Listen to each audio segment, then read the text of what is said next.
અમદાવાદમાં પોલીસની સરાહનીય કામગીરી સામે આવી છે। પરિવારથી વિખૂટા પડેલા 52 બાળકોનું પુનઃમિલન કરાવાયું છે। કાંકરિયામાં બાળકો પરિવારથી વિખૂટા પડ્યા હતા। અસંખ્ય લોકોની ભીડ વચ્ચે આ બાળકો જે પોતાના પરિવારથી દૂર થયા હતા, વિખૂટા પડ્યા હતા, ત્યારે લોકોના કિંમતી સામાનને પણ પોલીસે પરત સોંપ્યો છે। બાળકોને તો પરત સોંપ્યા જ છે, આ ઉપરાંત કિંમતી સામાન જે લોકોનું ખોવાઈ ગયું હોય છે કે ભૂલાઈ ગયું હોય છે તેને પણ પોલીસ દ્વારા તેમને પરત સોંપવામાં આવ્યો છે। 52 જેટલા બાળકોનું પરિવાર સાથે પુનઃ મિલન કરાવનાર પોલીસની સરાહનીય કામગીરી સામે આવી છે।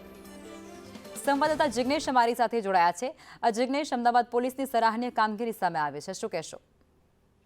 વાત કરવામાં આવે તો કાંકરિયા કાર્નિવલ દરમિયાન જે 52 જેટલા બાળકો પોતાના પરિવારથી છૂટા પડ્યા હતા, સાથે જ તેમનો જે કિંમતી માલ સામાન હતો તે પણ જે ખોવાઈ ગયો હતો, ત્યારે ડ્રોન સર્વેલન્સ અને હાઈટેક કેમેરાના જે કંટ્રોલ રૂમ છે તેની મદદથી તેમને તેમનો મૂળ સામાન અને તેમના બાળકો પાછા સોંપવામાં આવ્યા છે।